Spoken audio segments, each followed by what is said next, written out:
বউবাজারের ছবি রাখবো আপনাদের সামনে। বউবাজারের দুর্গা পিতুরি লেন, সেখানে ইস্টওয়েস্ট মেট্রোর যে নির্মীয়মান টানেল, সেই টানেলে জল ঢুকেছে।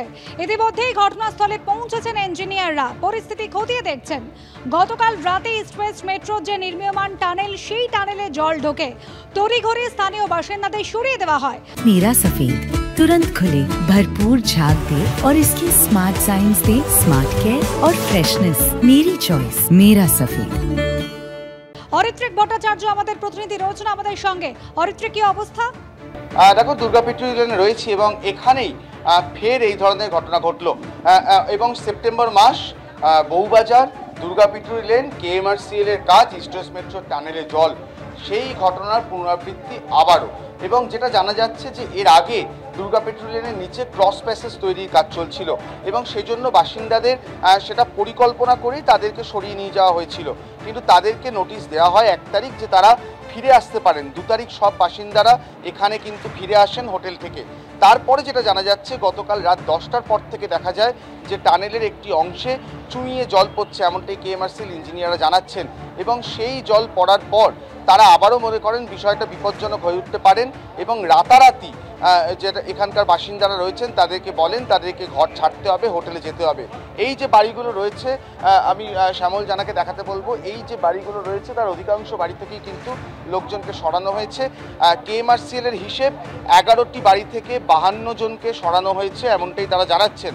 যদিও স্থানীয় বাসিন্দারা জানাচ্ছেন যে সেই সংখ্যাটা আর একটু বেশি।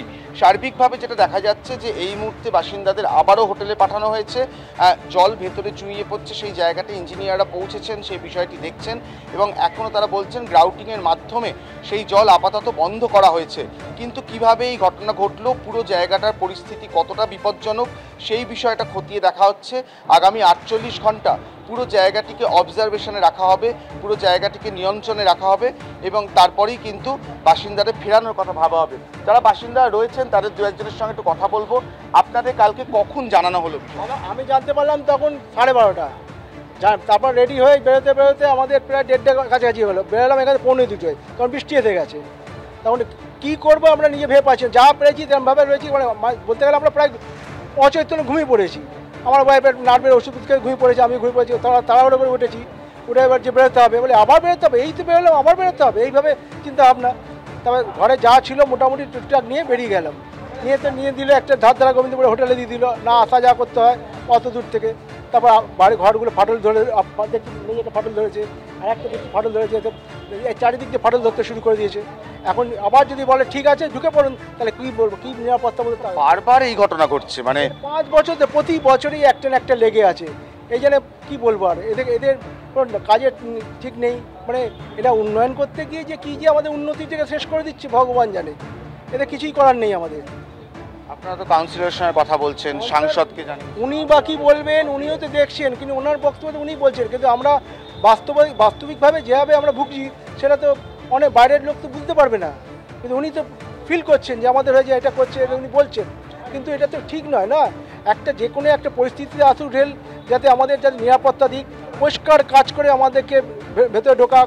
তারা কী করছে, অর্ধেক কাজ করে আবার ঢুকিয়ে দিচ্ছে, আবার হয়ে যাচ্ছে, আবার হয়ে যাচ্ছে, মানে রিস্ক নিচ্ছে, মানে ছেলে মানে লটারি খেলছে এরা। মানে এই আবার ঠিক আছে ঢুকে আবার হলে আবার বের করবো, মানে আমাদের জীবন নিয়ে টানাটানি করছে। সবথেকে বড় কথা, আমাদের 2019-এ আমাদের বাড়ি যায়। সবথেকে বড় কথা যে 2019 সাল থেকে আমরা সাফারার, 5 বছর হয়ে গেল। আর এখন ওরা রাত বিরেতে 1:30টার সময় বের করছে, ঠিক আছে, কিন্তু যখন ইন ফিউচার একদিন না একদিন মেট্রো চালু হবে তখন তো আমরা কাউকে পাবো না। যদি আমাদের বাড়ির মতন যদি আবার পুনরায় যদি ভেঙে পড়ে যায়, তখন রাত্রিবেলা কাকে ফোন করে কাকে কী পাবো? একটা জায়গা এতটা ডেঞ্জারাস জোন, আগেও জল লিক করেছে, এখনও জল বেরোচ্ছে। আমি জানি না কর্তৃপক্ষ কী করছে, মেট্রো রেল কর্তৃপক্ষ এত অপদার্থতা আমরা কোথাও দেখিনি। এবং তুমি দেখতেই পাচ্ছ, আমি যদি গলির দিকটা দেখাই, দুর্গা পিতুরি লেন সেটা ইতিমধ্যেই 2019-এর পর থেকে ধাপে ধাপে প্রায় ধ্বংসস্তূপের চেহারা নিয়েছে এবং তার সঙ্গে জুড়ে রয়েছে এই উদ্বেগ, যখন তখন হোটেলের জন্য বেরিয়ে যাওয়া, যখন তখন ফিরতে বলা।